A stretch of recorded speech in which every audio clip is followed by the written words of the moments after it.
Bottom Line Podcast. I'm Jimmy Finizzi alongside Neil Villapiano. We hope you're doing well. As always, thank you so much for taking some time out of your day to listen to us. We really do appreciate it. Before we get started, and with that, we introduce our very special guest, who you can see if you are watching on YouTube. You can let us know any questions or opinions you have on Twitter at BottomLineWMCX, at The NVP Show. Use the hashtag BottomLine and leave a voice message on the Anchor app or Anchor.fm as well. So, and by the way, subscribe on YouTube as well as Apple, Google, Spotify, and wherever you listen to podcasts. Just be sure that you search for my first name when you search for the Bottom Line Podcast, and my first name, as always, is Jimmy. So, Neil, I am hyped up. 2 big name guests in a row on this podcast. Can you believe it? I feel like we're going a little bit of places, a little bit. Yeah, a little bit. No doubt about it. Just a little bit. But anyway, though, we do have a very special guest, and we're not going to waste any more time. Let us introduce him. He covers the New York Knicks on MSG Networks, and he is pretty much everywhere on ESPN New York 98.7 FM. He started out with Hahn and Humpty, then it was with Hahn, Humpty, and Canty, and now he is with Bart Scott, the great Bart Scott, on Bart and Hahn, which you can hear every Monday through Friday from 1 to 3 p.m. on 98.7 ESPN. We are proud to have on the great Alan Hahn. Alan, first of all, thank you so much for taking some time out of your day to do this. How are you and your family doing? No, we're good. Now I need to know, since you said it. You said it's 2 big guests in a row. So who would be the other big? We had Don LaGreca on before. All right. See, I'm not in that category. So we consider you in that category. That's what we do. Yes, and now you've got like another guy. Like no, Alan, you're as big as they come. Trust me. Come on, Alan. In this market, you're as big as they come. You really are. Well, I mean, if you're talking about stature, I technically am the tall guy at the station. So if you want to go that route, completely understand. Yeah. Oh my goodness. Yeah. But in all seriousness, we do think that you are tremendous, and so is your show, Bart and Hahn. We listen every single week from 1 to 3 on 98.7 ESPN. But I gotta ask you this: how the hell do you put up with Bart Scott on a daily basis? Does somebody have their finger automatically ready on the dump button? Because any moment it sounds like you could say something that's not supposed to be on the air. How do you deal with it every single day? That's the best part of it, right? To me, that's what you always want to do a show is you always have to have those habitual line steppers on your show. And I mean, if you look at my history, I tend to work best with that type of personality. Right. Right. Rick DiPietro certainly was always test the boundaries as well. And, Bart fits right in there with that very similar personality of the athlete that has to be reminded every now and then, we're not in the locker room, man. Every now and then. But you love that. Like, that's what you want. Like, listen, as a listener, like when you're doing this stuff and you're in this business, a lot of times you can get lost in it and not remember that, there's people listening. Like, right. You're trying to entertain people. You're trying to give people a reason to stick with you.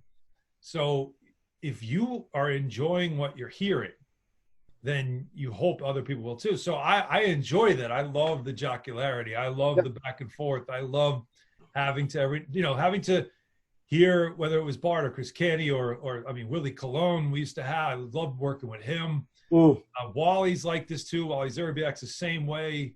A lot of athletes and pros that I've worked with, it's always been that same thing. Let me get them so comfortable they think they're in the locker room and know that when I hear them going there, because I've been in locker rooms, I used to be an athlete too. Right. Know that when they're about to take that step, that's when I all of a sudden jump in with, if it's a read or a change the subject or something that lets them go like, oh, that's right. We're doing a show. We're live. Bart and I have done that where we have, and you guys work together. So I'm sure this happens at times. We start talking and Bart's like, oh, we're on the air? I'm like, I thought we were just – because we do – like, it's funny because out of the studio, it's different. Like, in studio, you still feel it's a little more official, but because of, obviously, the pandemic and we're doing shows from home, we put FaceTime on while we're doing radio. So essentially what you're doing here is what we do. Right. And so on the radio, unit, we're talking on a microphone, we hear each other, but we also have FaceTime up but muted, so we see each other make faces and all that other stuff. And what'll happen though is you just start to like get into a conversation about life or whatever, and you're like, oh, I'm just talking to my friend on FaceTime. Right. No, I mean, exactly. No, wait a minute. We're actually doing a radio show here. Like, so that's to me, that's the best stuff when you have that. Yeah. That's what I love about working with Bart is that it's been seamless from day one. Great. Sort of share the same brain, and in today's world where everybody right now has a lot of discussion about social issues and certainly a lot of differences in black and white. Bart and I like to celebrate the things that we're the same at. Right. We seem to share a lot more similarities than the differences. Yeah, absolutely. We definitely. Well, Neil and I think that you two have brilliant chemistry. You guys have a terrific show. We always look forward to it every single week. As far as what you said about the locker rooms, Neil and I can definitely vouch for that because we actually both work for a local hockey team here in New Jersey, and we can't tell you how many times we've interviewed a player or coach, and we knew we tense up because we know they're getting ready for that moment where they're just about to go off and say that one thing you cannot say in front of the camera. So we know that feeling. We know that feeling all too well. But definitely. But in all seriousness, we thank you so much again, Alan Hahn, for coming on with us. So let's not waste any more time and jump right in the swing of things. As we heard the big news last night or the other night, June 22nd, 2020, we heard the news that we actually might get Major League Baseball? Maybe? Just maybe? So in case you didn't hear the news, Jeff Passan was reporting that just a little bit of a quick facts here. So the number of games Rob Manfred has officially implemented the season actually because, once again, rejection this, rejection that, rejection this. It went on and on and on for 3 months. Now, the thing with me is that I don't know, personally, am I happy baseball might be coming back? I'm not so sure. Will I still watch? Absolutely. I'm a diehard Yankee fan. I will still watch my New York Yankees. Alan, I'm sure you're the same way. I know you're a diehard Yankee fan as well. Neil, I know you are too. Yep. But after that last rejection by the Players Association, once again, Rob Manfred implemented a 60-game season. Opening day would start around July 24th. And Neil, I know that you mentioned this to me off the air. We actually do know the vote from the players about whether or not they can report to spring training next week. Yeah, Emma, I got my notifications from Bleacher Report, and it is confirmed that most likely the MLB Players Association will vote yes to this to the 60-game season. So I don't know if it's like 100% just yet, but I think by some point today we'll get an official confirmation on that. Okay. All right. I just wanted to be sure on that. It looks like we're gonna have baseball without a doubt. Well, thank God. And so a couple more quick facts here. So like I said, spring training would start around July 1st. Number of teams in the playoffs would be 10. And the salary structure goes as follows. It would be full prorated salary, which for 60 games means that players will earn around 37% of their full season salary as long as the truncated schedule is completed. So listen, again, I'm iffy about it coming back at this point because if you were gonna go on this long, why didn't you just go with the agreement from March 26th to begin with? Like it doesn't make any sense to me whatsoever. You let it drag on this long just to see again rejection. Like it made no sense to me. Nobody is, and apparently nobody really is a big fan of Tony Clark at this point, but I think that's been throughout his whole life. But I don't know him personally, so I can't vouch for that. But the bottom line for me here is, and Alan, I'll leave it to you on this. Again, this makes no sense to me. I feel like they should have just gone with the March 26th agreement from the get-go. This way, we wouldn't have had this whole mess for the past 3 months. Yeah, but they also, I think, were trying to get as many games in as possible. So you saw that give and take, right. That go down. I think the problem here is there was so many legal ramifications to this that it wasn't as easy as, hey, we all know we're going to get to 60. Why don't we just go to 60? Because actually I was being told that 64 to 66 was a more likely target Mm-hmm. That would move them a little closer to 40% of their salary than the 37 that they're at right now. So it never got there, of course, and because it does leave the window open for the union now to file a grievance, because what we really want to see now is more legal talk and to hear that the union and the league are going to battle even longer. And who knows if it opens up more collective bargaining in the off season. No fan cares about this stuff, in my opinion. I don't know. I've never cared about this kind of stuff. The only time players' salary enters my thinking is when it affects my team. Right. It affects the spending. Baseball, obviously, there's no cap. But if you're a Mets fan, there kind of is. So that kind of thing affects you. It's so but true. Wow.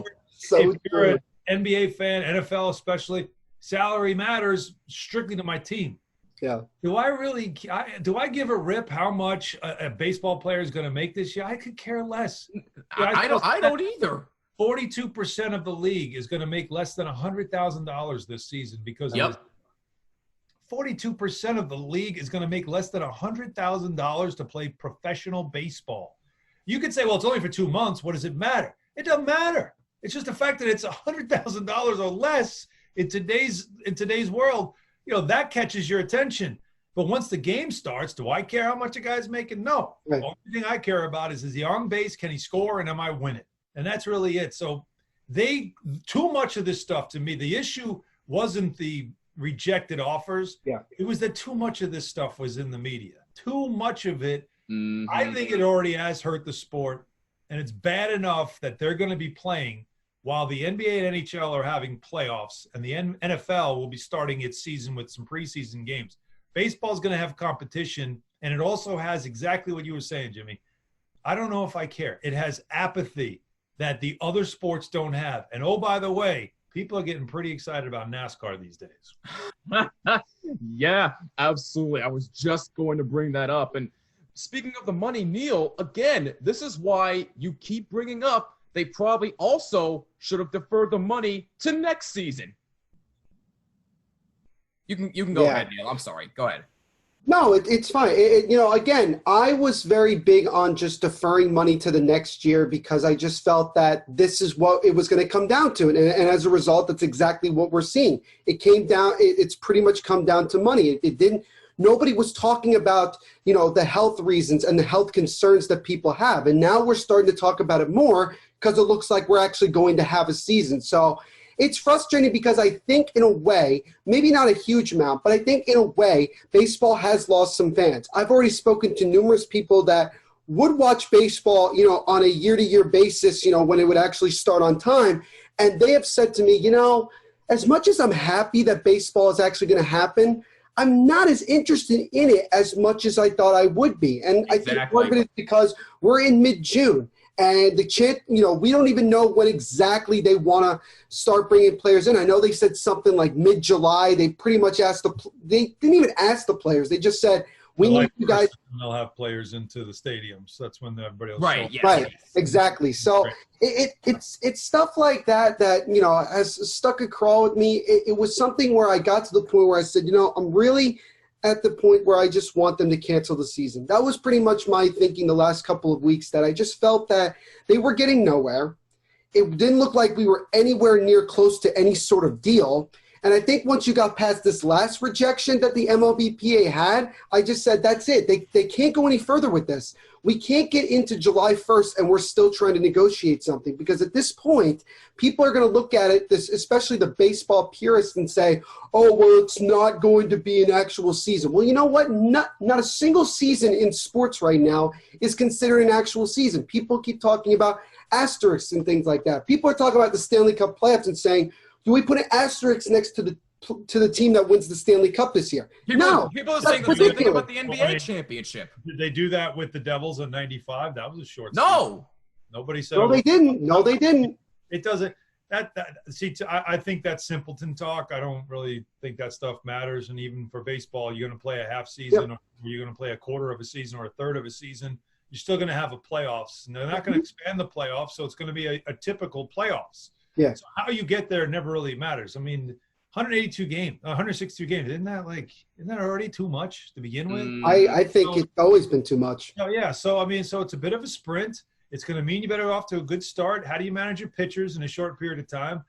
I actually feel like there's going to be so much more strategy involved in it that every game's going to matter, which you never could say about baseball before. There's a lot of reason to be excitement about the return of baseball, especially if you're a Yankees fan. They have a chance to win. Yep. The problem is that, I always make this joke about soccer. I love soccer. I just don't have time for it. It's like adding another friend to your life. Like I can't really devote a lot of time to you. I've got all this going on here. Okay. It's the same thing. Like baseball is sort of the thing that we always say for summer because it's slower. It takes more time, and that's fine because summer is supposed to feel that way. But once I have the intensity of the NBA playoffs and LeBron trying to go for another championship and the Clippers trying to get in the way and can Giannis finally get it done, and then you have the Stanley Cup playoffs, which both New York teams are involved in, which really gets everybody excited. Yep. And then obviously just the Stanley Cup playoffs alone are just insane. They're so much fun to watch. Oh, and by the way, the NFL's preseason begins, and we'll get to see that, which everybody loves. I don't know if I have time for baseball. Like, do I really have time now for a 4-hour marathon of watching an 85-year-old pitching coach walk out to the mound, walk back to the mound, the guy step out of the batter's box, I got to scratch my junk for a minute. Oh, wait, I don't like that pitch. Thank you. Yeah, you get to a point where you're like, throw the ball already. I can go watch the entire quarter of the NBA, come back, and you're still pitching to the same guy. Like, so I was just going to say, I don't mean to cut you off, Alan. I apologize. I was just about to bring up that point. You could have spent these past 3 months, instead of getting into this mess, fixing all of the other issues with Major League Baseball and how you were going to speed up the game. Like shortening the season, having a pitch clock. The list goes on and on and on. That's what you could have spent these 3 months on. I don't know why you were dragging this on. It makes no sense. Again, money. Most guys were going to fight over the money. They were going to fight over the power. They were going to fight over that stuff. It's a sport where the union has too many power people in the way and power agents in the way. And they are what they are right now. I mean, they're I hate to say it, it's become a niche sport. It's a real niche sport. And I know as a hockey fan, when I heard that said about hockey in the 90s, you guys might not be old enough to remember, but there was a time where ESPN had double headers and a show called NHL Tonight. Yes. Oh, yeah. I remember. The host. Yeah. It was wall-to-wall hockey. I was covering hockey back then. I can come home from a game and watch another game on the West Coast and be up at 2 a.m. watching NHL Tonight, and I got more hockey than I could ever imagine. And then suddenly that was over because ESPN said, it's oversaturated. It's a bit of a niche sport. We're learning that. That feels like disrespect when you're a fan of a sport. Right. But it is reality. As a hockey fan, you have to understand it. That's reality. It's a regional niche sport, and that's great. But baseball's become that too now. America's pastime? No, that's the NFL. Oh, look, Alan nailed it right on the head. I mean, you look at, I am a, hockey's my number one sport. I've been a Devils fan my whole life, so I take great exception to when people say things like that about the game of hockey. Yeah. But that's just part of that is because of the fact that I love the sport so much. And I agree with what Alan just said. The fact, that baseball's pretty much getting to that point is very, very true. And baseball has not been America's pastime in quite some time. The NFL has become so big in this country that if they were to say, oh, we're not having an MLB season, I don't think that many people would get that upset about it. If the NFL decides in the next couple months, oh, we're not having a season, the entire country is going to flip out and go nuts. Oh my God! It's going to be a massive. The world would be over if that happens. Think about the amount of people that watch the draft. The NFL draft. Like, think there about you go. Exactly. Like, that's all you need to know. I mean, the sport is where it is for a reason, and they'll always have fans, just like other sports will always have fans. But you haven't been number one in a while. Getting back to being number one. And you're not really doing a great job getting that next generation to say, hey, I'm interested. And that's why I brought up NASCAR. It's amazing how just a couple of weeks and the right attitude towards something and the right approach towards something suddenly opens up your sport to an area, to a group of people that might never have felt like they belonged with your sport. And now you've got a whole other area that you're appealing to or can appeal to. And then a whole generation now of fans that might start saying, well, look, first of all, NASCAR is awesome. It's race cars. Who doesn't love that? Right. Logos and brands and colors and speed and intensity. Like there's so much to it that's appealing, but there was such a thing about the sport that some people felt not connected to it. In one generation, man, and in one generation, you could go from the sport that nobody really thought of that was regional to suddenly a sport that everybody loves. Right. Absolutely. Yeah, I mean, I've been a NASCAR fan since the days of Jeff Gordon and Jimmy Johnson and Tony Stewart. Days of Thunder, the movie. Exactly, Days of Thunder. There you go. Yes. But yeah, I mean, look, you have a guy like Alvin Kamara who is a massive NASCAR fan who just went to a race just recently, and people are watching it. Think about this. Think about the fact that NASCAR has now become incredibly more popular with people, just sports fans in general. Like, because of just the fact that it's one of the few you're already more curious about it. Like, even like exactly Bart on the show the other day, like how it's not something he really followed much of, but because of their actions, because of their response to things, because of Bubba Wallace, obviously. Yes. He's like, you know what? I'm going to watch now. I'm paying attention. You got my attention now. Yeah. Like, I'm going to follow. Absolutely. Absolutely. Now do the right things. Now, it's an appealing sport. It's an appealing sport already. So now, if you're now going to have people start saying, oh, what are they doing over there now? Let me check this out. Oh, damn. Like, I love this. Like, this is fun. That's what you wanted to do. And I'm telling you, that's what they're doing. But on the opposite side, that's the opposite of what baseball's doing. Baseball's basically begging you. They're basically telling you, don't worry about it. Don't watch this. There's nothing going on. Yep, that's a really good point, because again, baseball is at the point where, and we talked about this with Don LaGreca before. I said, and I believe this, that baseball in many ways is starting to lose its grip on possibly the third most popular sport in this country. I have argued that I think hockey is starting to jump that, because a lot more people are watching the sport, and considering the fact that we're going to have the Stanley Cup playoffs in just a couple weeks, there's going to be a lot of people that'll be interested to just watch the sport and say, what's this sport all about? And all of a sudden, they're going to find out how exciting, how thrilling it is, even with no fans. And the fact that these teams are going to be in hub cities and they're not going to be playing in front of their home crowds, they're still going to say, this is a really exciting sport. And all of a sudden, the NHL is going to get a huge amount of new fans. Same thing with NASCAR. Same thing with, even with, in a lesser extent, you can even make the argument with Major League Soccer if they can promote it correctly. If they promote it correctly, I was just going to bring that up, Neil, and I'm sorry to cut you off. And I made this argument with Don.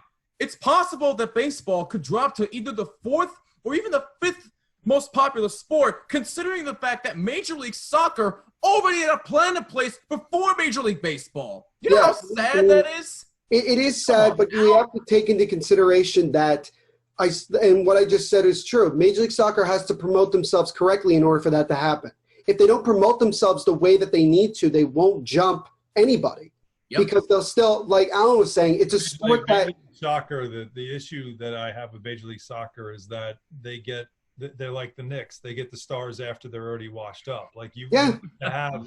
You need to be the league that has the best in the world, and they'll never be able to compete with the Premier League. They'll never be able to compete with European soccer, and that's always going to hurt them, because if we can get broadcasts of games, from the Bundesliga or anywhere else, then why am I watching MLS? It doesn't matter that MLS is in North America. I want to watch the best. That's what makes American basketball so popular around the world. It's the best players in the world play here. That's the only thing holding MLS back, is they just don't have the best players in the world. So, there's still not that same appeal. But, you mentioned other sports. We can mention UFC that has come a long way as far as popularity. Certainly has. Generation now that'll really dive into that as a sport they want to enjoy. And in some regions, college football is bigger than baseball. Yep. And that gets huge, especially in the SEC. So, that's where baseball's competition is going to come in once we hit the fall, is if we're not, if we're already tuning you out, there's only like 3 teams that have a legit shot at winning, then the rest of the teams in that sport are probably going to just, call it a day this season, knowing that there's, that are really nothing to play for. But, it's an argument that goes round and round, but I do think they're losing another generation of fans. They lost another one after 94. And I do think that it's a sport that right now hasn't shown me that they care enough to keep me as a fan. Exactly. And I'm glad that he brought that up about 94 because I watched the 30 for 30 Long Gone Summer, and if you haven't watched it yet, please go do so because it's fantastic. Absolutely true. Let me say this. That was 98. They were talking about in 98 that baseball was losing its identity because of what happened in 94. Doesn't it feel like we're in the exact same situation in 2020? It's the same thing.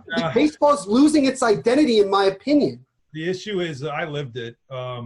The issue is, of course, is that generation, though, I was the next generation back then. Mm-hmm. I was a Yankees fan, as a kid. And so I just carried that through. I loved baseball. I scored it every game when I was a kid. Like I was that nerd with the scorecard, keeping score of the game. Like I was that into it. Same. And what happened was 94 happened, no World Series, and it was that I cannot believe they would do this. Right. How would you you strike and you don't have a World Series? Like you're going to be that stubborn that you're going to kill the sport. And so there was no World Series. And at the time, by the way, the Yankees had the second best record in baseball. The Expos had the number one record. And the Expos, thank you. I was going to say the Expos probably would have gone to the World Series that year. What a World Series that would have been too. But it would have been Don Mattingly's best chance. When they say 95, Don Mattingly's best chance to win a World Series with before. And so as a fan, it pissed me off because I thought, and people also have to remember there was a time where the Yankees didn't win much. Nope. And that was from 1981, the last World Series appearance, up to 94 when they had the best record. Between that, they were not very good. Yep. Always, and now, of course, the playoffs weren't as expanded as they are today, so there was a lot of second-place finishes. Mm-hmm. Again, back then, if you ain't first, you're last. Right. So that moment that led up to 98 was really a culmination of a lot of things. It was the fact that the Yankees suddenly became that it team again. That helped the league. You guys might have liked Long Gone Summer. I thought it was terrible. Really? It missed on a lot of things. It never mentioned the Yankees that season. Going forward, they were an insanely good team. Right, 98, This was all going on. The Yankees were about to set a record for wins. Like the Yankees That's true, yeah. The Yankees saved baseball, not Sosa and McGuire. All right? That was literally a month.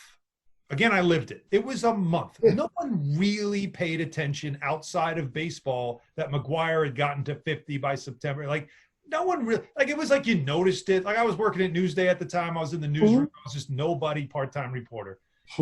But it was sort of like that was the buzz.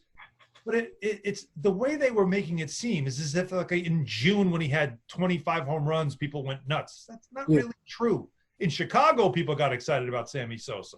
But not around the world. It only became something when you got to September. Yeah. And you realized they had a shot and they were playing against each other a lot by the way the schedules went. Then it became like fun. That was cool. But the whole time the Yankees were killing everybody.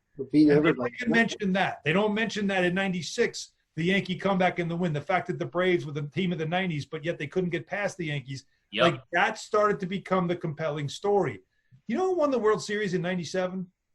The Marlins. Marlins. That was the worst thing for baseball. It was the absolute worst thing for baseball because no one cared. Right. No one tore the team up after that. He didn't even keep the team together. Exactly. To say that baseball was never really making its comeback until that happened is not necessarily accurate. Okay, that's why I feel like they left a lot of things out. But again, to make a long story short, there was still my generation that grew up loving the sport. Yeah. Now is different because there's a whole generation that didn't grow up loving the sport. Grew up, I like it, or I became a Met fan, I became a Yankee fan, whatever reasons you had, you just pick a team. But you don't see that same type of, I'm not going to say passion because there's always passion, but not that same type of interest because the market now is saturated with content. Unlike in the 90s where there was one sports talk radio station, that's it. And ESPN was really sort of just figuring out the Sports Center thing. Yep. Aside from that, I was only getting my sports, from, the nightly news and stuff. You really weren't getting it. The websites were just starting to happen back then. Right. So you really didn't have that type of online content. You didn't have smartphones that were giving you alerts on everything up to the second when somebody reported on social media. So, now there's so much else to distract my attention that if you aren't playing, I'm going to forget about you. You know? Like when your friends coming around. Yep. Right? Yeah, I mean, that is. But I got other friends, so I'm having a good time. There you go. No, I mean that's a very good point because I don't know that many people my age, and I can't speak for Jimmy, but a lot of people my age that they like baseball, but they're not super into it as I'm sure other fans are. I know people in my family that are going to constantly be diehard baseball fans. They grew up in eras where baseball was king.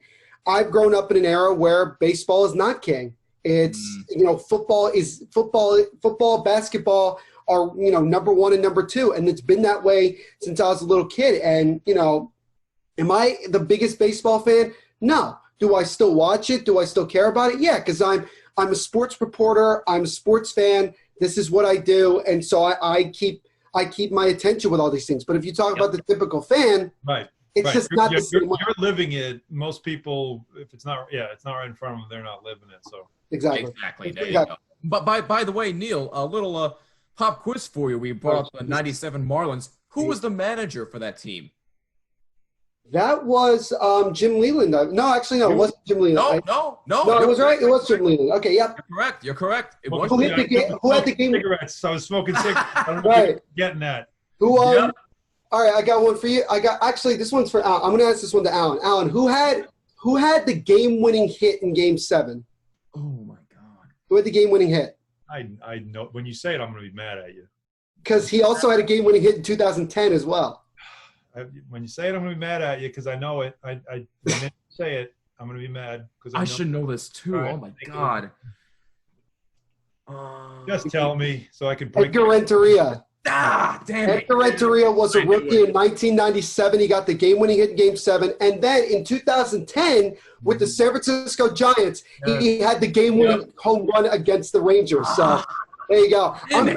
I'm surprised. I thought one of you guys was going to get that. All right. No. But again, that proved what Alan said. Did anybody care that the Marlins won the World Series in '97 before you actually knew? Even the Marlins cared because they broke the damn up. Right, exactly. And they did the same thing again in 2003. It was like wash, rinse, repeat. It was the same thing. Yeah, they did the same thing. You're absolutely right. They broke that team of Josh Beckett and company. Yeah. When people say 2003, the first thing they think of is Aaron Boone's walk-off home run against the Red Sox. No, most people don't even know who won the World Series in 2003. And you say, oh, it was the Marlins. They go, really? Yeah, Dontrelle Willis like that. When they just shot, they shut the Yankees down when you thought they're going to mow through this young. Right. Yeah, these two young pitchers. And whoever heard of Josh Beckett, this young phenom, they couldn't touch him.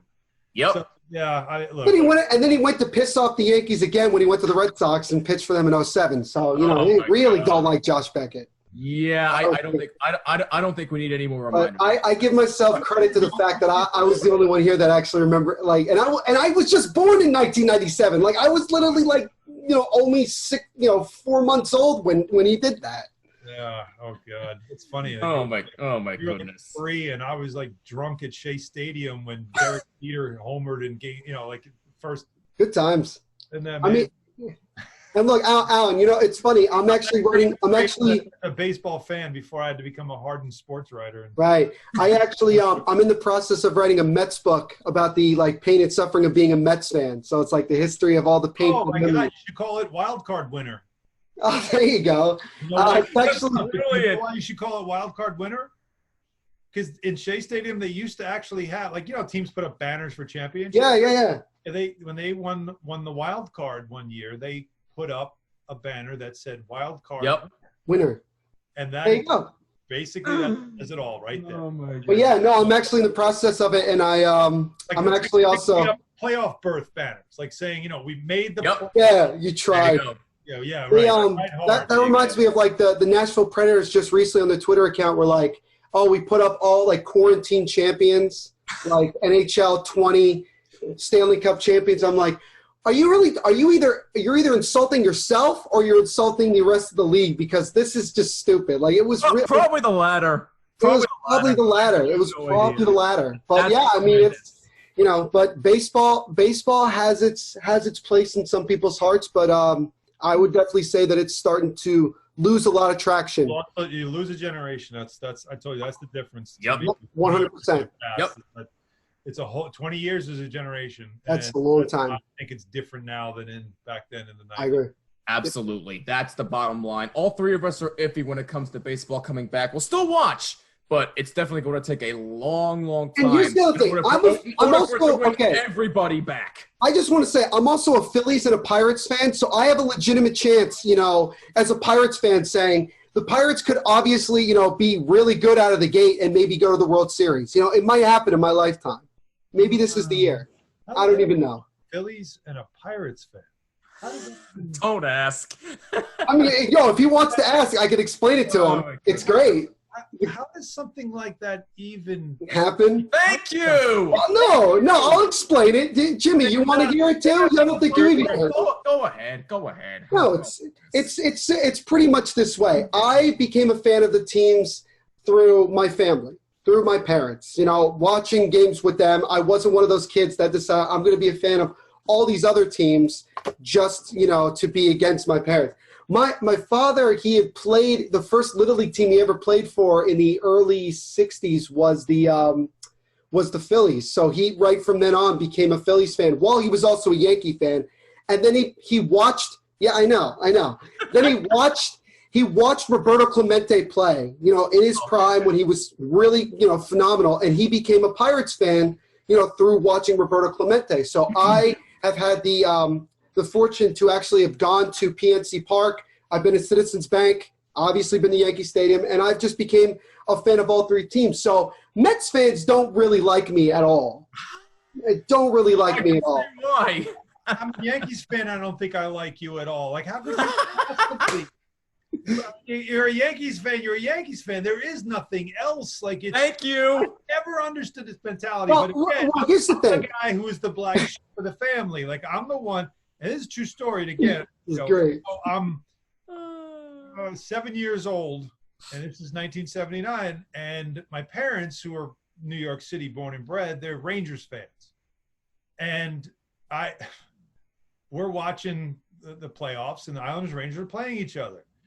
The Rangers win, and I have no idea what's going on. I'm 7 years old, right? Right. So I don't know what's going on, but at the time, we're living on Long Island at that point. Of course. And so all I see is like these dejected players that just look like devastated. Yeah. While the other team's celebrating. And for some reason, the devastation affected me far more than the celebrating did. Like, instead of being like, "Yay, this is fun," and my parents are like, "Yeah, they're happy," and I'm like, "Boy, he looks really sad." I'm like, yeah. "Why? Like, why? What's going on?" And it's just like, "Oh, we beat the team. We beat the Islanders." And I'm like, "Where are they from?" "Well, they're from Long Island." And I'm like, well, shouldn't we root for them? Like, we're from Long Island. No, we're city people, the Rangers. We're the Rangers. And I had Rangers pajamas. Like, I had all that stuff. Nice. So that day, it's again, and I just looked at them, I go, no, I'm rooting for the team from Long Island. Mm-hmm. That's my team. There you go. And then they won the next 4 Stanley Cups. So how did I do? There you go. I just turned that way. So the other one is Mets. My parents were Mets fans, diehard Mets fans. They loved the Mets, the National League, all the way. The Brooklyn Dodgers, when they left, they waited. They wouldn't be Yankee fans. They waited for the Mets. The Mets became a team, blah, blah, blah.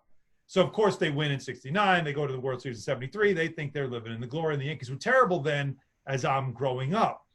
So you flash forward to 76, and there's an autograph signing, and my mom drags me to the mall. And Dave Kingman was playing for the Mets. I think it was 76. Dave Kingman, wow. So he's sitting there signing autographs, waiting on the line. So I'm like this, again, I'm a little kid. I'm miserable. Like, waiting on this line. What am I waiting for? We get up to him, and he sees me, and he's just like, "Hey, kid, you want me to sign your," what they give out cards? Yeah. "Oh, you want me to sign that?" I go, "No." And my mother starts scolding me like, we waited on this line. You're going to take his autograph. I'm like, I don't want it. I don't want tape. He signs it anyway. I take it. I'm like, I don't want it. I don't want his autograph. Why? Because I had to wait in line for it. Why was I waiting around for this guy? I don't want to do that. Right. So she's telling me about, well, he plays for the Mets and he hits home runs. And she's telling me how I acted the wrong way. So I'm like, no. And we had a kid down the street who was a Yankees fan. And I was at his house and I told him what happened. And he's like, see, that's why you should root for the Yankees. Because no Yankee would ever act like that to you. Wow. And I believed him. I thought, hey. You're a young kid. Be like, hey, come to the front of the line, son, everything you need. Like, I didn't know. I was a little kid. So I'm like, you know what? I'm going to be a Yankees fan from now on. Then they won in 77 and 78. So, again, my only fault, I will admit, would be the Jets. I don't know why. It just happened. It's all right. Yes. It's all right. I can't explain it. I cannot explain the Jets thing. All I know is that was the first misery I ever experienced as a fan. Because in 1981, they have a great team. They have the Sack Exchange. They got Richard Todd, who's the next Joe Namath, right? My first sports jersey I ever owned was a number 14 Jets Richard Todd jersey. Oh, my God. Yes, it's the very first one I ever had in my life. Never had another one. No Yankee jersey, no Islanders, nothing. Richard Todd. And Richard Todd, well, he was Alabama. He was going to be the next. I know. I'm just like, it's great because of all the people. I mean, they're killing everybody, right? They're great. Now they have the strike that season, but they go all the way to the conference championship, and they're playing the Dolphins. And I'm like, Freeman McNeil, like, we're going to kill this team. Nope. And it rained, and it kept raining in Miami, and rained and rained and rained and rained. I know where he's going with this, by the way. This is good. Yeah, and Don Shula, God rest his soul, opted not to, no. Tell the Orange Bowl people, do not put the tarp on the field. Now, what kind of league allows a team to not put, this is a championship game. Oh my God. What league are you running here where you're not like, tarp, that's the protocol. Tarp goes on field. Yep. Right. So you show up and it's all mud. You can't, obviously you can't run. Freeman can't run. Now you got to make this guy throw, and he throws to the wrong team.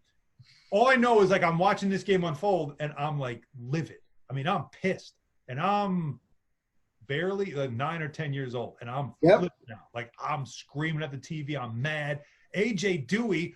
Whoever heard of AJ Dewey? Yes. Knows who he is. The greatest single game performer of all time. And he didn't do anything after that, ever. Right. So that game, that moment, I'm so mad. And it's like, that's the first pain I ever felt. My parents weren't really football fans. They really didn't have there was no horse in the race for them. They wasn't like, I wasn't the black sheep that time. Yeah. Right? That was just me just picking a team. And it was just pain after fake spike, pain after Wesley Walker, concussion pain. Oh my God! Wait a minute. Massacre, butt fumble. You got the handoff for the Bubby Brister. Yes. On and on. Keith Byers and the fumble. And I mean, love this. How much more do I need to go to? You play to win the game. Doug Bryan. I covered the game in Pittsburgh when he had 2 kicks to win in 2004. Oh, my God. And he missed both of them. Okay, I go, all right, so what's my job? Because I'm a beat writer. I'm doing like the story. So the game's over. I'm livid in the press box, trying to calm myself down because I got to be a professional. And my editor says, I need you to do a story on the kicker. And I'm like, are you kidding me? Yeah. Because the headline will be sports writer kills kicker. All right. So, I've been through it all. Like, I know. I bet you have. And I can explain any of it. And now I work with a Jet. There you go. Scott, there you go. Now, Jimmy, did he say you didn't ask me about this? I just told you because I'm trying to figure out what fan it is, and I'm being told. No, please. I love the Pirates. I love the Phillies.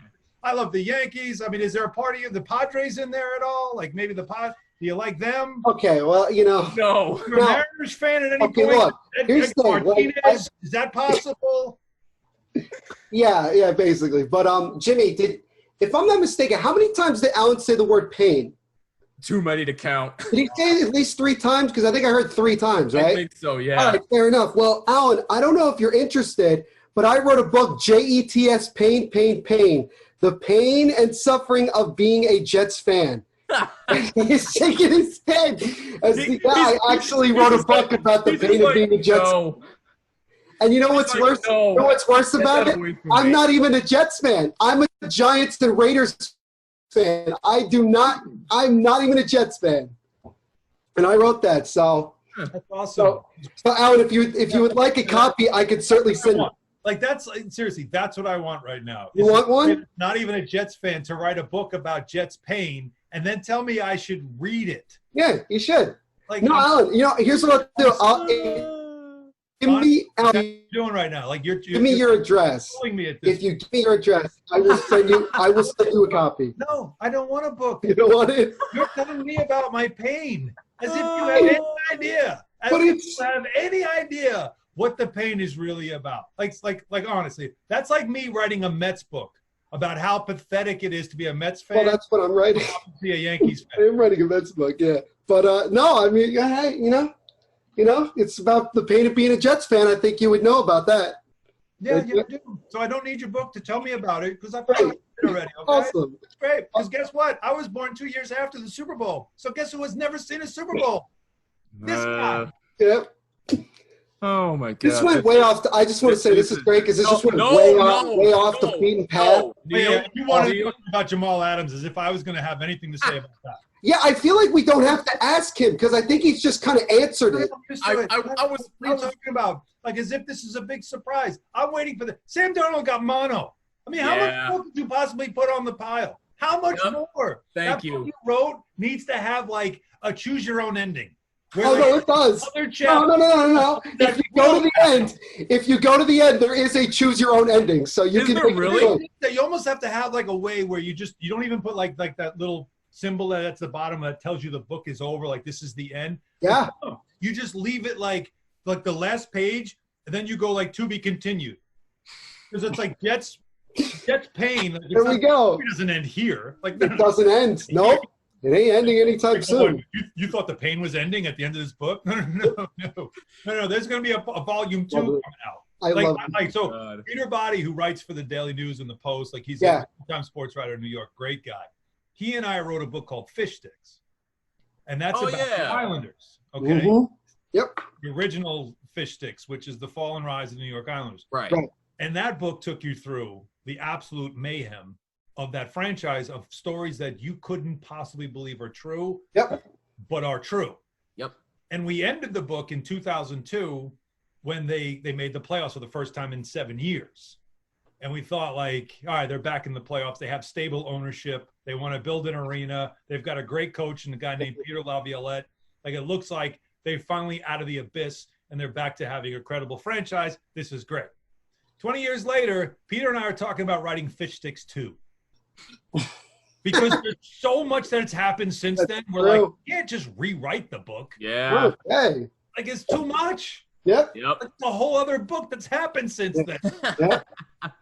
I'll definitely have the second edition of this book in the next 20 years. So keep it going. So there you go. That's great. Oh my God. That's great. No, please. That's great. Like how the Pirates doing? Just let me know. Oh. Yep. No, I knew that was coming. Shots fired. I knew that was coming. Anyway. At least I can make it justification. How's Bryce Harper's contract right now? Is that looking good right now? Shots. Shots fired. That's definitely going to end well, right? That's going to end well. No, it is not. That's true. No, it is not. I didn't realize this was just going to be me getting crucified about being a Phillies Pirate. Ryan Howard had a really good half season for you once. Really good. Don't worry, damn, dude. At least give you 1 year. What is Jimmy, it can I at least defend myself by saying that I'm a Raiders fan for good reason? Can I say that? Wait a second. How could you be a Giants fan and then tell me you're also Hold on. No, this makes sense. The reason he is a Raiders fan is because his uncle played for the Raiders in the 70s. Thank you. My uncle played in the NFL in the 70s. So then okay. Phil Villapiano played for the Raiders, and he also played for the Bills for a little bit. You understand Saquon Barkley plays for the Giants, right? I'm aware of that. You understand his father grew up a Jets fan, right? I do know You that. understand his father has tattooed on his body the Jet logo, right? You understand when the Jets played the Giants last season. What jersey did Saquon's father wear to the game? Did he wear a Jets jersey? He wore a Jets jersey, yes. Okay. Jimmy, we were at that game. I honestly forgot about that. See, and you guys had Don on the show. So I know if he talked to you, he would have attacked you like I am. Oh, yeah, he would have killed me. He would have killed me 100%. He would have told you about this. No one asked me. Don, listen to me. Don would have said it, and I'm going to say it for him because he's not. Go ahead. Neil, you're a fraud. Thank you. Fraud. See, there's a difference. You're either a fan or a fraud. See, Saquon's dad's not a fraud. I'm a fan. This is my team. This is who I am. If my son, who one day hopefully is gonna, he's a hockey player right now and he has dreams, big dreams, and maybe has a show. Awesome. If my son ever one day plays for the Devils, plays for Flyers, all right.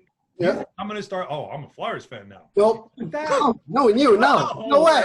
No. Nope. I will. Like Kenny Atkinson is one of my childhood friends. Okay, grew up with him. Love the guy. Love his family. We've known each other since I'm like 12 years old. Wow. When he coached the Nets, was I a Nets fan? No. Did I root for Kenny? Yes. Totally rooted for Kenny. Yes. I wanted to see Kenny always win, except 4 games a year. And he knew it. I think this is before a Knick game, and we'd always say hi to him and stuff. And I'd always say to him, "Good luck, just not tonight." And he'd laugh. I'm not a fraud. Like I don't have. I'm a fraud. Okay. Your uncle will still love you. He will. If you say I hate the Raiders because they're not the Giants, I think he'd respect you more. Just throwing it out. Okay, I understand. Okay. I feel like this is a good mix, just a little bit, considering that he brought it up. Like Neil, the internet knows he's a fraud, so they're cutting him off. So this went from us talking sports to Neil getting crucified. To me, let's just. I think this is an intervention. This needed to happen. No, Alan Hahn need to tell me that I'm a fraud. It's an example of what happens on my show with Bart, as you guys open the show with, and how it's like, that line stepping that goes on, and you also know people are watching. You want to keep them entertained, and let them get to know the hosts of this show that they watch on YouTube and listen to on a podcast. Well, let's get to know them. Well, this is an intervention, as we found out that you've got some skeletons in the closet, and we have to expose them. It gets worse. Alan, it gets worse. The more sports you ask me about, the worse it's going to get. It's dangerous. Oh my God. I don't know where. You got to be careful where you go next. Yeah. Let's just. Jimmy, I can keep going if you want. I don't really. Let's not have you crucified any more than you already were. I think we're good. I'm fine. Right, let's transition finally over to, speaking of the Jets. Sorry, Alan. Oh, Jesus. Got to talk about Jamal Adams because. Now, we've been hearing it a lot. He wants out, clearly. But then we've been hearing about, he wants to be the highest paid Jet, and he wants to be the highest paid safety in football. Basically saying he wants $17 million a year. Right. And now he wants $20 million a year. Yeah. Well, you know what I say if I'm the Jets? Screw you. We cannot afford to pay you $20 million a season with that. Honestly, if there's any team who will find a way to give him what he wants, and you mark my words on this, Neil, you saw it. The Dallas Cowboys will find a way to somehow, some way, give him what he wants, because that is what the Cowboys do. They're already paying Ezekiel Elliott. Your name is Dak Prescott. Although he signed his franchise tag, which is smart. That's another discussion for another day. But the Cowboys, to me, will find a way to give Jamal Adams what he wants because it's what they do. They make headlines for stupid reasons. And if you give Jamal Adams that kind of money right now, you are stupid. If you want to sign him to a one-year deal as a prove-it type of deal. Prove to me that you are worth that type of money. Well, first of all, they have 2 years left on his deal. They don't have to do anything. Exactly. Right, So right. why would they even think about trading him? All right, let's pick apart that take. The first thing to pick apart is what Neil just said. The Jets don't have to do anything. So Jamal can stomp and kick and be a toddler all he wants. He also has every right to believe that he's worth more, and there's no that, and he wants to protect himself, feeling like if I get hurt, that I'm not going to get that money. Yeah. Dads, you remember his father. If you're a Giants fan, his dad had some issues with the Giants because he had hip injuries, never got coverage for it. Tried to sue the Giants, didn't get his money. Wow. So there's already something built into, I think, Jamal's thinking here. He's an all-pro in his third year, all-pro. Right. Not just Pro Bowl, all-pro. That's a big deal. That's impressive. Which is very impressive, absolutely. So here's a guy that has already proven it. The only thing he hasn't done is been the reason why his team wins. Exactly. And that, to me, would be the last thing I need to see from him, which is, I'm sure, the message that the Jets would give him. And then he'll look at the roster and go, then I have no chance because we're not going to do any kind of winning anytime soon. Yeah. Jamal knew what he was getting himself into, in my opinion, by demanding the contract now. He knew it was going to piss off people. He knew it was going to ruffle feathers. And that's how you get traded. And that's how you get what you want. And so my feeling is that he doesn't really want to be here. And so that's the only way to get out, is to demand the trade. Now, if you're the trading team, already coming in that he's going to want the contract right away. Right. Even if it's Dallas. If he goes to Dallas and says, I can wait, now talk about a fraud. He's a fraud. So wherever he goes, it's gonna be hard for the Jets to get anything valuable. Yeah. Because you're dealing with a player who's disgruntled about his contract and wants an extension now. Yep. What team is going to be willing to do that for a safety? Who's doing that? Nope. The Dallas Cowboys can't do that. Nope. So it doesn't make sense for them to do it. So I think he's painted himself into a corner at this point. And Joe Douglas has handled it the right way, which I know in your book you never talk about the right things the Jets do. I do. Do you really? The right way to handle this is he has said nothing except we want him to be a Jet for life, and that's it. That's the way you handle this if you're the Jets. Let him kick and scream and complain. He's going to get torched in the media. He's bidding his adieu already to teammates, and that's great. But if I'm the Jets, I'm not trading you until I get something I think is of value. Yeah. Until then, well, you're going to have to play, because the less you play and the more you complain, guess what happens? The more your value goes down. And people will say, I don't really want this guy on my team. Yeah. If he sits out, it's going to cost him money. Yep. And that's the last thing he's going to want to do. So the Jets are handling it the right way. The kid clearly just wants out. I think it's not as much about the money as you think, but there is security, I think, for him. Yeah. And that's the part I don't blame him. I don't blame him for fearing the injury that could hamper his career and cost him money, which happened to his dad. I completely understand and respect that, but he's going about it all the wrong way, and it's looking really bad for him.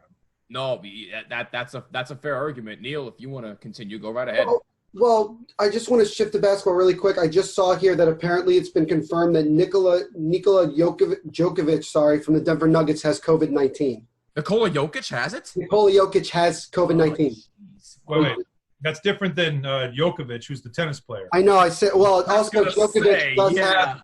Yep. Well, also Jokovic does have COVID-19. Yeah.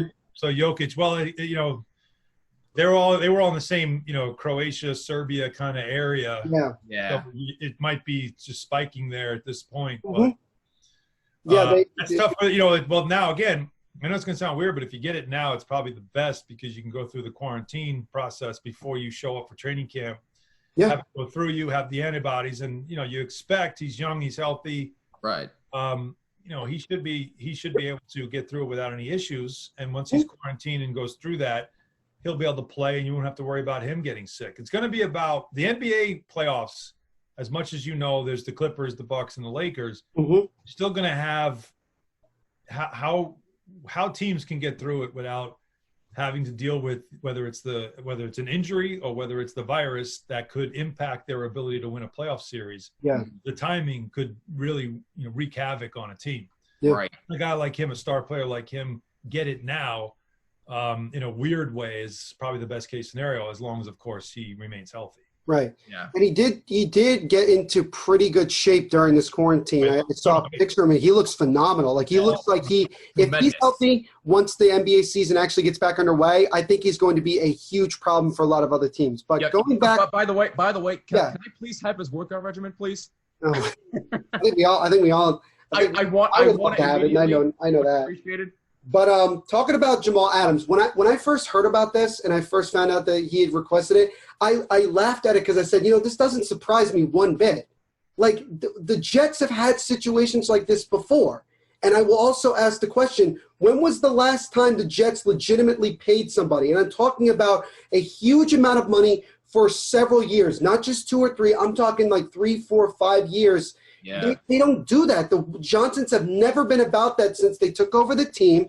And Jamal Adams, this whole thing, it has nothing to do with the money. It clearly has to do with, I think, like Alan said, Jamal just wants out. He doesn't want to be on the Jets anymore. He doesn't trust the ownership. He doesn't trust Adam Gase. He doesn't trust – I don't know if he trusts Joe Douglas or not. Seems I don't think he likes Adam Gase at all. I think he likes Greg Williams more than he likes Gase. He does. I don't think it's Joe Douglas thing either. But I'll also say that he doesn't see a lot of winning ahead right now. And he's concerned about that. And if you look at the list of teams that he wants to go to, it's teams either from where he's from in Texas, or it's all teams, I was looking at the list and you're seeing like the Chiefs, Seahawks, the Ravens, the 85 Bears. I think he has to be traded to them. Oh my God. Like how, where else we going to? 86 Giants. He'd love to be traded to that team. Yeah. It does get kind of ridiculous after a while. You're like, it's pretty obvious where you're looking to go to teams that have a chance to win it all. Yeah. Yeah, that's great. We don't like that, but we'll see what happens with this thing. But I just think Joe Douglas has handled this the right way from the beginning. And it doesn't make sense to just feel like you have to trade him because he's disgruntled. You look at the rest of the locker room and you say, well, this guy wanted to be a leader. He fancies himself as a locker room leader. He's not being that. So when he does come back in the locker room, he's going to have to. Hopefully our culture is good enough and strong enough to kind of get him in line because, if he's going to be disgruntled and try to like mess up your room, you should have enough guys in that room that'll handle him. Right. Hopefully they have that. And I think in a weird way that was kind of the situation that the Giants had, even though Odell never said that he wanted to get traded from the Giants. They had the leadership in the room to handle Odell. They gave him too much power. Like that was the biggest problem. Like, why do you think they had the banana boat? Why do you think that happened? Because Odell arranged it and they all went along with it, including Victor Cruz, who should have known better. And that's the thing that surprised me most about the whole banana boat thing is that Victor Cruz, who, at that point you could say was a true veteran, and I felt that he was considered to be one of the leaders of the team, for him not to say to these guys, look, we have to get ready for this game. Like, we have to be ready to go. We're playing the Packers in Green Bay in the frozen tundra. We got to be ready to go. And you could even see it during pregame warmups. They're all wearing no shirts. Like, it was just, they clearly were not. They clearly, nobody had a voice in that room, and they're still trying to figure that out now. Forget about 2-3 years ago. They're still having that problem now. And the Jets, like Alan said, if you have a guy who said he wants to become a leader and then all of a sudden is the most disruptive person in the room, if you don't have people in there that can check him and say, this is not what you need to be doing right now. You need to put it, when you come in and you start and you work, you have to leave that stuff outside. You have to leave that out of the locker room. You can't bring it in here. Because now that he's been saying all these different things, posting cryptic tweets and all that junk, that's really going to hurt a lot of the players on the team right now that are focusing on being a part of this team and a part of trying to become a winning franchise. Having somebody like this who's doing all this, knowing that most likely he will not get traded, he will remain a Jet, is bad. And again, I think a lot of fans tend to forget. There's a reason why the Jets picked up his fifth-year option. They knew this was coming. They had a feeling that Jamal Adams was going to do something like this. He had pretty much said it and had done different messages throughout the offseason without really saying it. Yeah. And he pretty much, and so the Jets were like, well, we have to make sure that the cards are in our favor, that we control everything. So Jamal can kick and scream all he wants and complain about not being on this team. But the reality is the Jets don't have to do anything. They don't have to do anything this year. They don't even have to do anything next offseason if they really don't want to. It was very similar with the Raiders with Khalil Mack. Even though Khalil Mack never said that he wanted to get traded, the Raiders said, we're not going to trade Khalil Mack. The only reason he got traded was because they got an offer that they could not refuse, and that gave them so many assets. If Joe Douglas is in a position where a team calls him, offers him a boatload of draft picks, particularly maybe 2 firsts at the least. But again, Khalil Mack is an edge rusher. He's a guy that does something that is extremely valuable, which is kill a quarterback. Mm-hmm. Jamal's not, safety's not going to get that same kind of value. So yeah. But again, they want to, Joe Douglas is sitting there saying the only way I'm ever going to trade Jamal right now is that if somebody gives me a deal that blows me out of the water, that if I were to reject it, people would think that I'm an idiot. Like, that's the way I look at it. So I don't think Joe Douglas or the Jets are panicking in this situation because they have all the power right now. I'm sure Joe Douglas is going to speak to Jamal, whether in person or on the phone, and try to see if they can build that, because Jamal doesn't really have a relationship with Joe Douglas. He has a relationship with the ownership of the Jets and the Johnsons and Adam Gase, who pretty much Jamal has said without really saying it that he does not like Adam Gase. Mm-hmm. I know he's not the only player on the Jets that has shown their their frustrations with Adam Gase, but clearly Jamal, being one of the leaders of the team, him speaking out about it and pretty much saying I don't like Adam Gase, he shouldn't be here. That kind of proves it. He loves Greg Williams, and who doesn't love Greg Williams? Right. Browns really liked Greg Williams when he was there. He's really liked by his defensive players, and Jamal loves that because he was put in the best position to succeed and dominate the way that he has dominated. Last year, second half of the year, he was arguably one of the top 3 best defensive players in the NFL. He was absolutely dominating. Over the last 3 years, he has more sacks than any safety in the league, which obviously is not saying very much, but it's still a very impressive feat in my opinion. So the Jets don't have to do anything if they don't want to. If there's not a good deal on the table, forget it. And if he's going to moan and say he's going to sit out, fine. He's just not going to get paid. He's just going to be Le'Veon Bell 2 years ago. He's just flat out not going to get paid. Yeah. I mean, that's you bring up very fair points, but bottom line is, personally for me, I say screw you. We can't afford to pay you $20 million right now.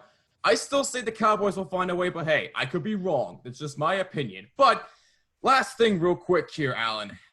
The New York Knicks. We got to get into them because Neil and I were listening to your show today, and we heard you guys talking about them. And Neil and I have had we've had our rants and our jokes about the Knicks. They were a joke of a franchise. James Dolan needs to sell the team. Bring the one fan back who was banned. We've had our tangents about them. I digress. So one thing I wanted to bring to your attention, Alan, was in a previous episode, Neil and I were talking about who the next head coach of the Knicks should be. I know you guys were talking about it as well on Bart and Hahn. And I know you guys brought up, Tom Thibodeau. You brought up Mark Jackson, who I think would be a really good hire to change the culture in the locker room, which is what you need right now in New York. But here's one name I brought up that would actually be really smart, in my opinion. And you brought him up earlier, Alan. Kenny Atkinson. And why do I bring up Kenny Atkinson? Because he did a great job and does a great job still with developing young players. And you need somebody who can develop guys like Kevin Knox, RJ Barrett, Frank Ntilikina, Mitchell Robinson. I mean, you need a guy who can develop them into great future players for the franchise for the long run. And I think Kenny Atkinson, if he's hired, would be really smart for the Knicks to do. And so would Mark Jackson be great? Absolutely, yes. I would love to have Mark Jackson on the Knicks. But a real dark horse smart hire, in my opinion, would be Kenny Atkinson. Yeah, I mean, it's all the reasons that I've outlined. It depends on what direction you're going in. Right. If you're going to stick with what already has been kind of laid as a groundwork of building using draft picks, they have a ton of picks coming up as well. A couple of drafts now that they're going to have 2 first-rounders over the next couple of years. So if you're going to continue to build this way, you want to have a development coach. You want to have somebody with that history of being able to build up a team of young players and make them competitive and, give them that culture of development. That's what Kenny's done. That's what he did in Brooklyn. I mean, he was also a guy that in Atlanta worked with a lot of their young players as an assistant, and with the Knicks also worked with a lot of their guys as an assistant coach. So that makes the most sense if that's the way you're staying. But we don't know. We don't know what they're doing, because if you're going to go the veteran route, if you're going to make a trade for Chris Paul, if you're going to try to attract a name or two in free agency, if Leon Rose has some connection to, Anthony Davis that we didn't know about, I don't know. There's so much of that out there that to me now becomes a variable. Then all of a sudden that changes everything. And now you say, well, then you probably need a coach that has been there, done that. And Tom is certainly one of them. Right. He's when he has veterans, he wins. He understands how to run a veteran team. He struggles with young players. Look in Minnesota. When he had Jimmy Butler, when he had Taj Gibson, he had some of those older guys, they all bought in. But guys like Andrew Wiggins, he wasn't buying this stuff. He didn't understand. He really couldn't relate. Even Karl Anthony Towns at times had some issues there as well, because Tom is a tactician. He's not here to coddle you and cuddle you and, how you feeling today? I don't know. This is what we're doing today. Here's the game plan. It's up to you to get yourself ready. Only veterans really understand that kind of language. So I just think, and by the way, they're going to interview a lot of people. And there's other names there. I mean, Mike Woodson would love to have the job back. They're interviewing Jason Kidd. That'd be another good hire. Kidd is another name of a guy who's had some coaching stops. He's now an assistant again, but he wants to be a head coach again. He loved New York. That's another name you could consider. Mike Brown has been a head coach, obviously, an assistant coach at Golden State, and he's had success. But, I do think that it all depends on the direction you're going. And then there's a whole bunch of young assistants that you've never heard of, that have been assistants for like 5-6 years in the league, assistants, guys that have, climbed the ladder a little bit, that feel like a lot of people tell you they're like the next it coach. Like they're they're looking for their next opportunity. There's a lot of those guys that they're bringing in to talk to as well. And it's great to get to know everybody instead of just keep it locked in on maybe 2 or 3 different candidates.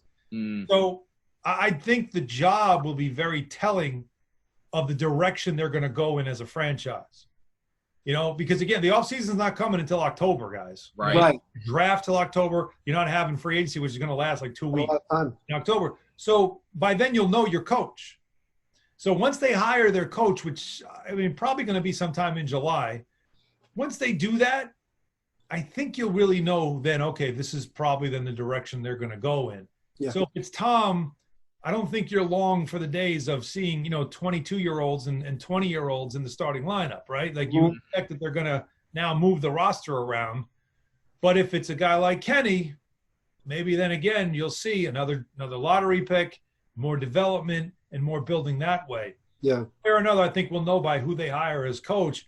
So you can make an argument for everybody. Yeah. But the bottom line will be who it should be. It can't be based on what the team is now. It has to be on what they plan on the team becoming once they get to an off season, which should be now, but instead it's going to be in October. Right. Yep. Neil, go ahead. I'm a Nets fan, so obviously when I heard that Kenny Atkinson was going to be a candidate, a lot of people came to me and asked me, how do you feel about Kenny Atkinson, being the next Knicks head coach? And I said, if they're looking, like Alan said, if they're in the situation where they want to build through the draft and develop and create a culture, Kenny Atkinson is the number one guy in my opinion. Because there's a reason, one of the big reasons that Katie and Kyrie were so interested in coming to Brooklyn other than wanting to play together is because they talked about the fact that Kenny Atkinson had created a culture in Brooklyn that was very good. Really? The team was on the rise. Really? What? Wait, what did I say? Oh, no. Wait, what did I say? Wait, what did I say now? Hang on. Here we go. After it goes over, I got a bridge to sell you, okay? If you're buying that. They both talked about how they loved Kenny and what he built, and then what did they then do? They again up the exact culture that they like. Kyrie immediately talking about how we've got to get more players in here. We need more players in here. No good. And now they're not buying into Kenny, who was pushing them hard because they were slipping, they weren't buying in anymore. How come all of a sudden they weren't buying into the head coach? Maybe there was another voice or two in the locker room that suddenly got in the way of what Kenny had been teaching the last 5 years. All right, so that's, to me, a bunch of crap. Like, I don't believe any of that. Fair enough. To a team where you would have full control and you pretended it was about the culture. I remember what was Katie saying, how cool it was. It was so cool. Kyrie loved how they looked like they were having so much fun on their bench. They were really enjoying basketball. Then you guys come in and you just destroy the culture. So the exact reasons why you told us you chose Brooklyn is now gone. Like, you eliminated it now. No, I mean, don't give me that. Like, don't tell me that part of it. But I do know what I saw. I do know what I saw him do with Brooklyn. Yeah. And would I love to see him do that with the Knicks? Absolutely, because I think he could. Yeah, well, first of all, I stand corrected. And that was a fair point. I do agree. The culture in Brooklyn now is non-existent. It really is. We don't know what it is because they don't have a head coach either, by the way. Right, of course. And I have to figure. No, and that's what I have to figure out. Who the heck the Nets are going to be trying to hire. I don't know. Well, see, I agree with that. I think that most likely it will be Tyronn Lue. I don't think that anybody else is going, because again, who's making the calls here? Is it going to be Sean Marks or is it going to be Katie and Kyrie? The answer is pretty obvious who it is, because guess what? It's become a players' league where the players have a lot bigger voice. So they're going to say, so Katie and Kyrie are going to tell Sean Marks, I don't care who else you hire. You're hiring Tyronn Lue, and that's final. And that's it. Like, that's basically what they're going to say. Jacques Vaughn, even though he's undefeated so far as a Nets head coach, he has no prayer of being the Nets head coach after this season. He has no prayer. And that's just facts. But going back to the Knicks, Kenny Atkinson would be my number one, without a doubt. If you're going down that direction of developing and creating a culture, that makes sense. The thing with the Knicks is that they're so unpredictable and they don't tell you a whole lot that we really don't know the answer. And like Alex said, but no team tells you anything. The problem is sometimes that they tell you. Some teams talk too much, and I think that's been a Knick issue. The Knicks Leon Rose is not the type of guy that's going to be out talking with the media all the time. What I like about him is that he's gone back to the days of like Donnie Walsh and even Glenn. Mm-hmm. Yeah, I'm going to stay in my office and get work done. I don't need to be out in front telling you everything that's going on. That's necessary. I'm just going to get my work done. Right. And I think that's what they need right now. They just need to, pull the blinds down, close the front doors, and get to work. Yeah. And eventually you'll see what we're doing. And I'm okay with that. Obviously, if I was a reporter still, I'd hate it. But that's where they are right now. Right. So I don't have a problem with it. And that's why I say what I say. To me, the only thing, that you can really, put a bow on the conversation with is that when they do hire the coach, then I think we'll have a pretty good idea of which direction Leon wants to go when it comes to building the roster. Yeah. And I mean, I can't argue with what Leon Rose has done so far in the very short time he's been with the Knicks. I think a lot of Knicks fans would say that this shows a lot of, optimism, and I think that since Leon Rose is a much more quiet guy and just wants to focus on the team and not also have to speak to the media every other week, I think that that's important because, like Alan mentioned, the Knicks, they've been in the news so much over the last handful of years because they keep, talking about everything and keep bringing up things. Well, every plan is just, it lasts for a year or two and then it's torn up. Yeah, it's like they just kind of, they're very impatient at times with the way that they handle things. But I think if they just give Leon Rose the opportunity to showcase what he can do, I think it would be very beneficial for the Knicks. And again, so I would say that if you're going down the developmental route, Kenny Atkinson is number one, hands down. No, there's no one else. If you're trying to go down the route of you want to try to win now, which in my opinion is not the smartest decision considering the Knicks have tried that numerous times. Thank you. Then maybe Tom Thibodeau would be the right guy. Because again, if you're bringing in veterans, like, I was listening, Alan, to you guys talking before and somebody had mentioned, Marcus Morris, what if he wants to come back? He's considered more of a veteran player. And if you're wanting to bring someone back like him and maybe bring in more veterans and maybe even make a move for Chris Paul, then getting someone like Tom Thibodeau would make more sense because that's just the style and the type of team that they want. So it all depends on what the Knicks really want to do. Do they want to go down the route of developing or do they want to go down the route of being a competitive team? I think a lot of Knicks fans would say that even though if they went down the developmental route, even though they might not be good for another 2-3 years, they can at least say, okay, we're building something. We're building the correct culture. We're building, around players that are really good. I've already heard people are impatient with RJ Barrett, and I'm like, you got to give him time. This kid hasn't even played a full season in the NBA. I know. Thank you. You got to give him time to develop. And everybody's saying, "Oh, I'm so tired of Frank Ntilikina." Why? He's still very young, and that was one of the few moves that I thought. Hold on, Neil. I'm gonna cut you off for a minute. That's the thing that bothers me with some New York sports fans. No matter what the sport, I don't care if it's the Knicks. No, you want to say Knicks fans. I know you want to say Knicks fans. That's the thing. Why do you always have high expectations for these young kids? Can you give them a chance first? Can they at least play a full season or two before you can say, wow, this was actually a really good pick? Or, we hate this pick. Can you give them a chance to prove something at least? No, you need instant gratification. Nobody wants to pay attention to how Steph Curry with the Warriors his first couple of seasons. Yeah, nobody talks about that. Yeah, exactly. People booed the fact that they gave him the extension and traded Monte Ellis. People booed about that. Yep. They said his ankles will never hold up. Like, there was all that went on with Golden State. Like, you have to work in a vacuum and just trust what you're doing, believe in what you're doing, and get through it. RJ Barrett was the best player in his class going into college. Exactly. He didn't just disappear overnight. He's not obviously what Zion is, and he obviously isn't the same player as Ja, but that doesn't mean that he's not a player that can be a foundational piece. He's still a very good player. They've got players. It all now depends on how you bring it together and how you develop them. And that's kind of, again, that's where they've got to go. And I just, like I said, I'm looking forward to seeing who they hire as coach now, because that is the most critical move of all of them, because that will now set you on your way of what your identity is supposed to be, what you're supposed to become, and you'll have an idea of who the face and voice of the team will be for a while now, because, obviously Leon's not a guy, he's an agent. He's not the type of person that's going to be, he's not a Brody Van Wagenen type. He's more of I get work done behind the scenes. Right. You're still going to need somebody that's going to be a front man. Who that's going to be, still remains to be seen. Absolutely. Yep, absolutely. That's pretty much the bottom line. But with that being said, unfortunately, that will wrap it up for us on this episode of the Bottom Line Podcast. If you have any thoughts on anything we discussed, and if you also want to crucify Neil for being a sports fraud, let us know on Twitter at BottomLineWMCX. At the MVP show, use the hashtag Bottom Line. Don't forget to leave a voice message on the Anchor app as well, or Anchor.fm. And please subscribe on Apple, Google, Spotify, wherever you listen to the podcast. And also subscribe to our YouTube channel as well. Just search for the Bottom Line Podcast, but please include my first name, Jimmy.